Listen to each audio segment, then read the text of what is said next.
Dankie. Dankie dat die kleed gebreek is en ek en elkeen hier by my na U toe kan kom. Dat ons nie 'n hoëpriester nodig het om tussenin te wees nie. Dat die hoëpriester Jesus is wat ons bemiddelaar is en dat ons ook nou priesters gemaak is in 'n priesterdom. Dankie. Dankie dat ons voor U kan kom kniel.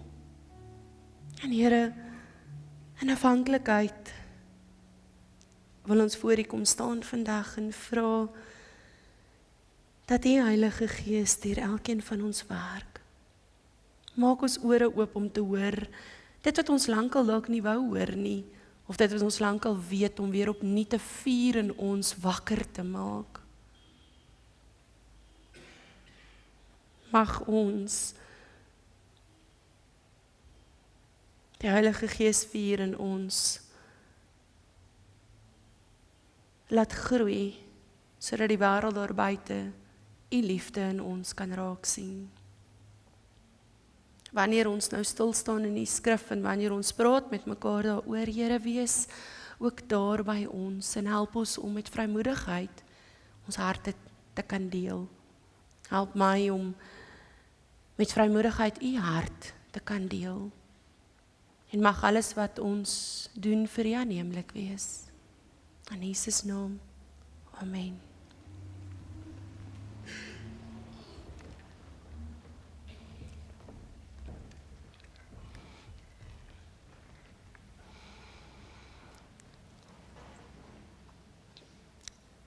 So ons herinner mekaar so elke Sondag dat antieke wêreld Christene het so in bofortrekke by mekaar gekom. Bofortrek is die boonste gedeelte van die huis. En daar het hulle kerk gehou. En wanneer hulle kerk hou, het hulle met mekaar gepraat.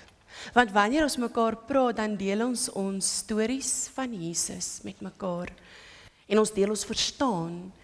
En dis in daardie verstaan deel wat hulle geloof gegroei het.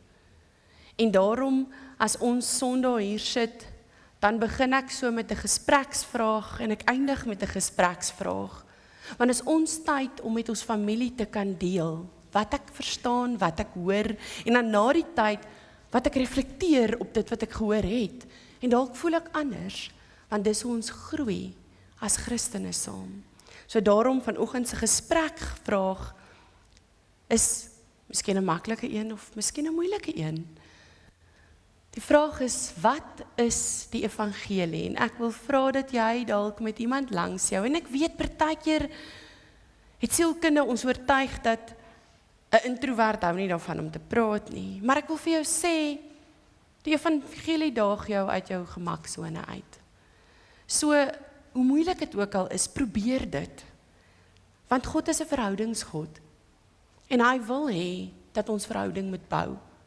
En hy wil hê dat ons onsself partykeer buite daardie gemaksone druk, want in daardie oomblikke is die oomblikke wat ons groei as sy kinders, as mense. So ek wil vir jou vra, praat met iemand langs jou. As dit 'n vreemdeling is, dis nog meer vreesaanjaend, ek weet, maar probeer. Vertel net vir iemand, wat dink jy, wat is die evangelie?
Vanoggend se teks kom daar uit Galasiërs 2, vanaf vers 14 tot 21, vers 14 tot 21, ek lees uit die 83 vertaling vanoggend. Maar toe ek sien dat hulle nie die reguit pad loop volgens die waarheid van die evangelie nie, het ek voor almal vir Sefas gesê, daardie Sefas is dan ook Petrus, gesê, as jy wat 'n Jood is, soos 'n heiden leef, en nie soos 'n Jood nie, hoe kan jy nie Jode dwing om soos Jode te leef? Ons is gebore Jode, en nie sondaars uit die heidene nie, en tog weet ons dat 'n mens nie op grond van die uitvoering van die wet geregverdig kon word nie, maar slegs deur die geloof van Jesus Christus. Ook ons het in Christus Jesus geglo, sodat ons regverdig verklaar kon word op grond van geloof in Christus, en nie op grond van die uitvoering van die wet nie. Omdat geen mens op grond van die uitvoering van die wet geregverdig sal word nie, maar as ons, deurdat ons versoek om in Christus geregverdig te word, ook self as sondaars bevind word, maak dit Christus 'n dienaar van die sonde? Hoegenaamd nie. Want as ek dit wat ek afgebreek het weer opbou, betoon ek myself daarmee as 'n oortreder. Inderdaad, deur die wet het ek die wet afgesterf, sodat ek vir God leef. Met Christus is ek gekruisig. Ek leef nie meer nie, maar Christus leef in my. Die lewe wat ek nou liggaamlik leef, leef ek in geloof. Die geloof in die Seun van God, wat my lief gehad het en homself vir my oorgegee het. Ek verwerp nie die genade van God nie, want as vryspraak deur die wet kom, dan het Christus te vergeefs gesterf. Klink na moeilike woorde, maar ons gaan dit binnekort baie maklik maak, hoop ek. So Paulus het hierso onder onsie met Petrus, ek het vir julle gesê Sefas is dan ook Petrus, en hy het hier onder onsie met hom. Die Jode het baie streng eetreëls gehad, en ook die voorbereiding van kos, maar ook wat hulle dan mag eet. En hulle het nie baie sommer graag saam met nie-Jode, of dan terwyl wat hulle noem heidene, geëet nie, want die nie-Jode het nie die reëls geken nie, en daarom het hulle dan dikwels ook die reëls oortree. So, in die voorafgaande gedeelte, voor ons by vers 14 uitkom, het hulle 'n ooreenkoms gesluit rakende hierdie reëls. En dan moet ek vir julle sê, ons werk met Joodse Christene in hierdie gedeelte en nie Joodse Christene. So ons werk met 'n klomp Christene, van Joodse afkoms en van nie Joodse afkoms.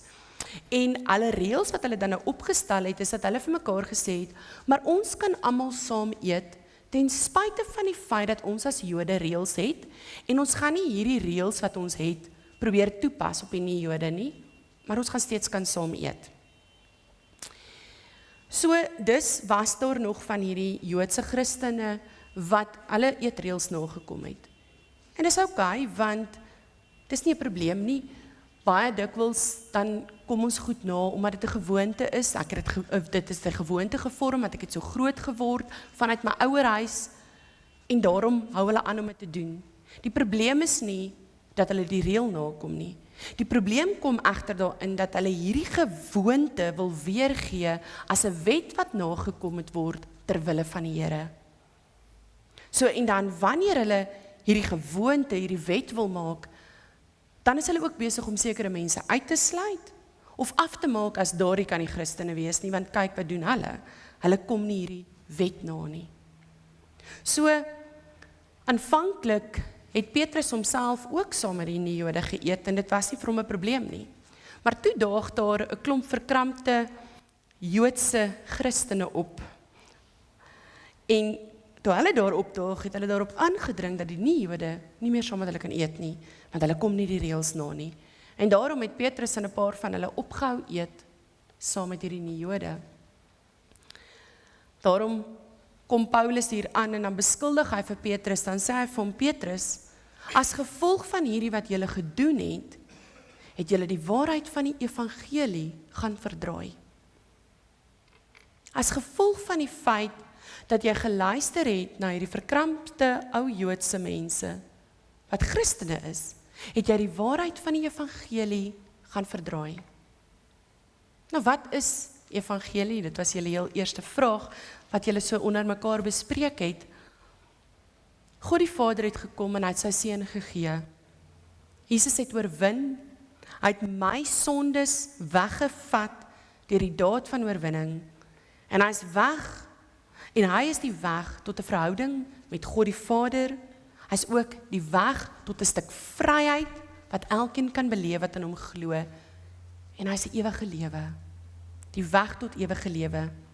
Jesus het my genoeg lief gehad, om uiteindelik vir my te sterf. So dus, verlossing van sonde is slegs deur geloof in Jesus Christus.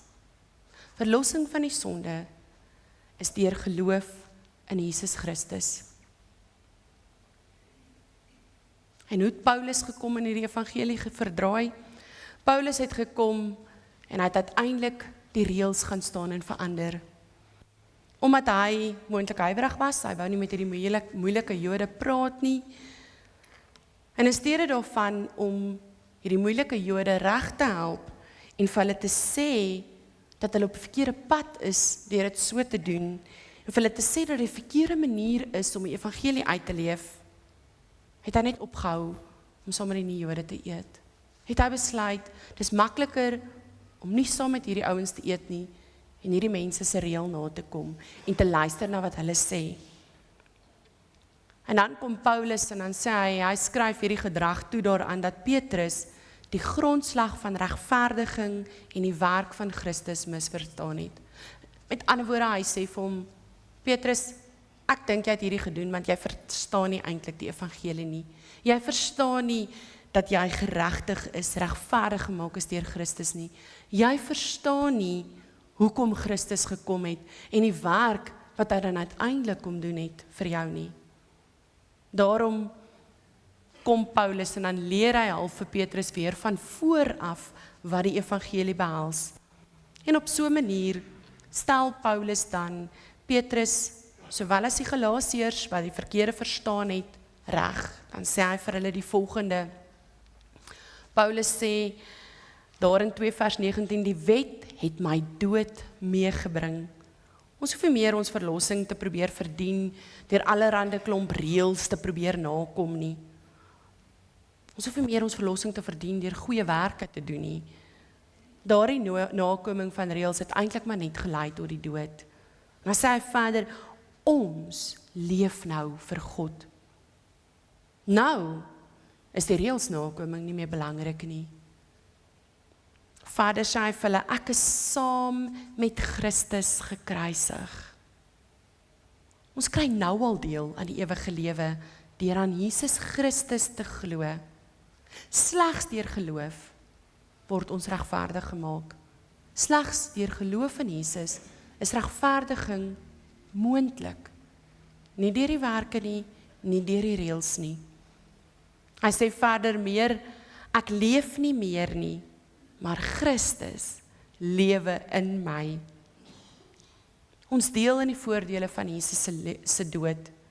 Jesus is teenwoordig in ons. En ons kan vrygekoop leef, in vryheid. Maar is dit die keuse om jouself te verloon en totaal in oorgawe jouself oor te gee aan die Here. Wat sê ons? Met ander woorde, dis die keuse om my eie idees te stop. Want partykeer is ons eie idees en ons eie interpretasies verhoed dit ons om vry te leef. Partykeer keer dit ons om die vryheid wat Christus reeds vir ons gegee het, te kan beleef. Ons hou vas aan ou idees, ou maniere. Ons sukkel om my vryheid te verstaan in Christus. Dit is vir ons moeilik.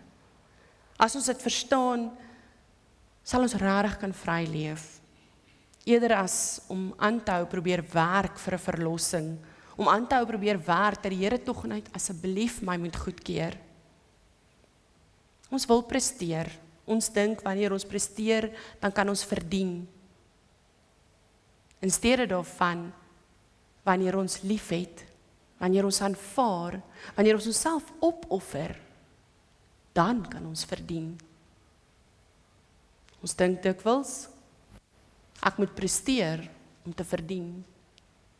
eerder as ek moet lief hê, ek moet aanvaar, ek moet opoffer, om te kan verdien. En nou moet jy versigtig wees, want baie dikwels dan dink ons, nee man, ek verstaan dit. Ek weet tog dat my werke my nie in die hemel kan kry nie. Dit gaan oor genade. Want ek leer dit van kleins af in die geloof, slegs deur genade van Jesus is ek gered. Maar ek wil vir jou sê, wees versigtig om onmiddellik dit te dink, want elke oomblik wat jy dink, die goeie dinge wat ek doen, help daarom dat ek nie so sleg soos ander mense is nie. Elke oomblik wat jy dit dink, wys dat jy nog nie die evangelie verstaan nie. Dat jy nog nie daardie goeie nuus begryp nie, dat ons, net soos Petrus, nie verstaan waaroor die evangelie gaan nie. En ek moet erken, partykeer doen ons dit. Partykeer kyk ek na my lewe en dink, maar ek doen hierdie, daarom beter, ten minste lyk ek nie so sleg soos daai Christen nie. Ten minste is ek daarmee van die pad af soos daai een nie. En al wat ek sê in daardie oomblik is net soos Petrus, verstaan ek nog nie. So die moeilike vraag wat ons vir onsself moet vra is, wanneer gee ek, soos Petrus toe, aan 'n paar verkrampte Christene, wat my oortuig, dat die groter meerderheid besig is om die reëls te verbreek? Wanneer gee ek toe, soos Petrus, om 'n paar Christene wat nie bereid is om te skuif nie, my oortuig, dat ek besig is, of dat daai mense besig is, om die reëls te breek? Die evangelie kom en hy daag elkeen van ons uit, om in liefde te leef. Die evangelie kom en daag my uit, om my kritiese oë te verwerp. Ons tonge wat so gedurig wil kyk na wie doen wat verkeerd, en dit dan ook sê, die evangelie daag my uit om op te hou daarmee. Die evangelie daag my uit, om nie 'n stel reëls te stel wat moet nagekom word nie, maar eerder om in liefde, vanuit 'n liefdesoortuiging te gaan leef, deur my eie ek op te offer, deur my eie wil op te offer. Nou wanneer ek vanuit 'n liefdesoortuiging leef en myself opoffer, dan is daar net een spesifieke manier, dan is daar nie net een spesifieke manier om God te beleef of God met mense te deel nie. Wanneer ek vanuit 'n liefdesoortuiging leef en my lewe aan die Here opoffer, dan is daar nie net een spesifieke manier om 'n verhouding met God te bou nie, of een spesifieke manier wat mense die Here moet beleef nie. Met ander woorde, ek kan nie sê, dit moet stil en gewy wees om God te beleef nie. Of die orgel moet ten minste speel, anders het ons die Here verloor. Of die taalgebruik moet suiwer Afrikaans wees, anders het ons nie respek vir die Here nie.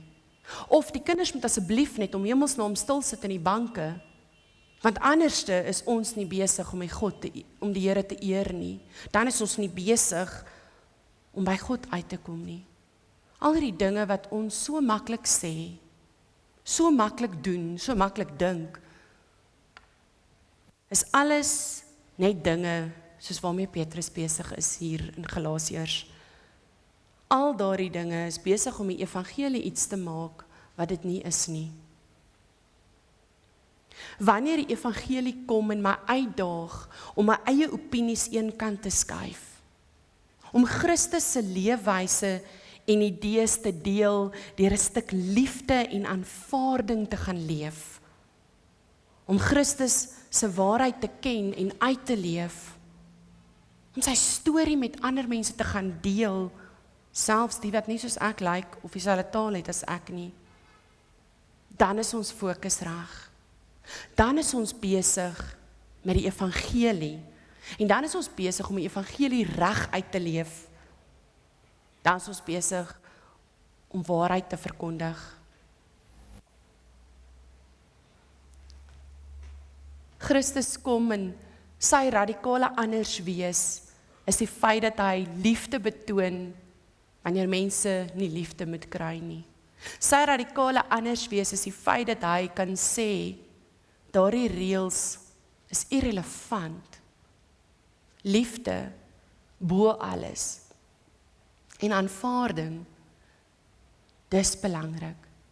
Ons het baie dikwels as Christene het ons baie radikale uitsprake en dan dink ons staan vir die evangelie.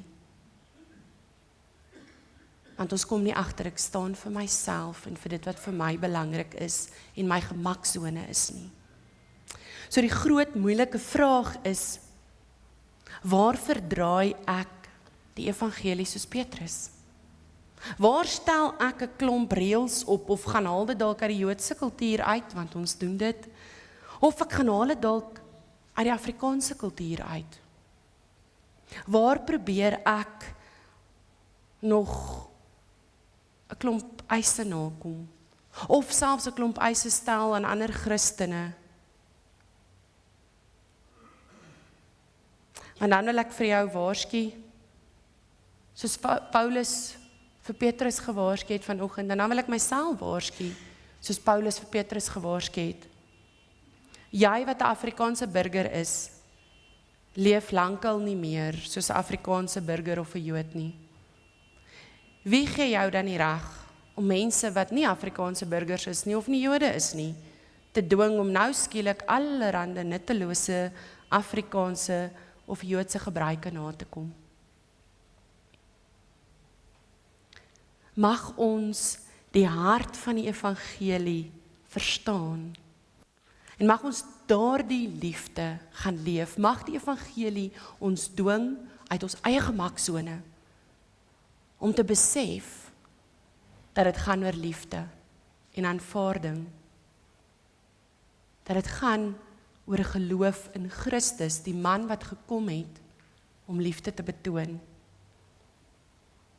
So die finale gespreksvraag wat ek wil hê jy moet deel met die persoon langs jou weer is, hoe kan jy die evangelie gaan uitleef? Nie die tradisie nie, nie die reëls nie. Die reëls wat jy dalk dink jy moet uitleef om God tevrede te stel nie. Hoe kan jy die evangelie gaan uitleef? Kom ons deel net met mekaar.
Here, dankie dat ons vanoggend so saam met Petrus kan hoor, wat is die evangelie?